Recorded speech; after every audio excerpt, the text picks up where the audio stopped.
नमस्कार नांदेडकर, काल नांदेडचे क्लबच्या वतीने आज मोठ्या प्रमाणात मतदान झालं होतं। मोठ्या प्रमाणात प्रतिसाद मिळालेला आहे आणि चांगला प्रतिसाद मिळून तुम्हाला भरघोस मत दिलेलं आहे। मतदानाच्या साठी काय म्हणतात? मी डॉक्टर मनीष देशपांडे आणि संदीप काला पॅनल हे जे नांदेड क्लबच्या त्रैवार्षिक निवडणुकीमध्ये एक पॅनल प्रमुख म्हणून मी होतो, त्या निमित्तानं मी आपल्याशी बोलत आहे। काल नांदेड क्लब नांदेडमध्ये काल 2025 त्रैवार्षिक निवडणूक झाली। निवडणूक होण्याकरिता बऱ्याच अडथळा होता, पण त्या सगळ्या अडथळा पार करत आपण ती निवडणूक पार पडलेली आहे। त्याकरिता प्रशासनाने खूप अनमोल सहकार्य केले होते, त्यांचे मी धन्यवाद मानतो। त्रैवार्षिक निवडणुकीमध्ये डॉक्टर मनीष देशपांडे संदीप कला पॅनलचे 10 उमेदवार निवडून आलेले आहेत आणि दुसऱ्या पॅनलचे अजून 5 उमेदवार निवडून आलेले होते। आता हे 15 उमेदवार जे आहेत, जे आता नवीन कार्यकारीमध्ये असतील, ते आम्ही सर्वांना सोबत घेऊन, म्हणजे दोन्ही पॅनलचे जे निवडून आलेले सदस्य आहेत त्या सर्वांना सोबत घेऊन नांदेड क्लबचा विकास करण्याचा पुरेपूर प्रयत्न करू। मतदारांनी खूप चांगला प्रतिसाद मिळाला होता। काल सकाळीच कळालं होतं की पोल होता की चांगला तुम्हाला निवडून येण्याचे संकेत दिसू लागले। नांदेड क्लबमध्ये सदस्य संख्या ही 480 आहे आणि 480 पैकी 422 लोकांनी येऊन मतदान केलं, म्हणजे जवळपास 88% लोकांनी मतदान केलं। ही संख्या खूप उमेद देणारी आहे की एवढ्या लोकांनी एवढ्या मोठ्या संख्येमध्ये येऊन मतदारांनी मतदान केले, त्यांचा मी आभारी आहे।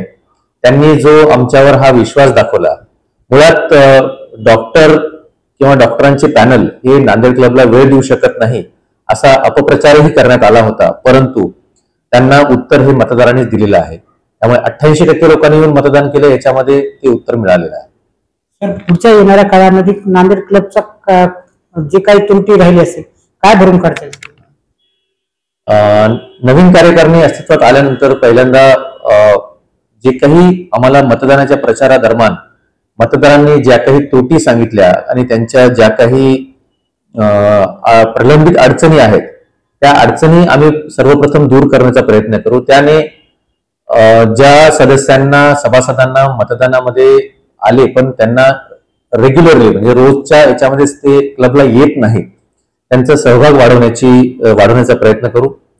याशिवाय नांदेड क्लबच्या ज्या काही क्लबच्या सुधारणा आहेत, त्या सुधारणा एखाद्या मोठ्या शहरामधल्या एखादा दर्जेदार क्लब जो असतो त्याच्यामध्ये ज्या काही सुविधा असतात, त्या सर्व सुविधा आम्ही नांदेड क्लबमध्ये उपलब्ध करून देण्याचा पुरेपूर प्रयत्न करूया।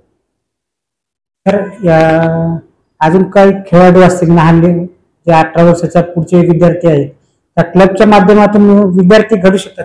हो, क्लबचा एक विविध उपक्रम असतात।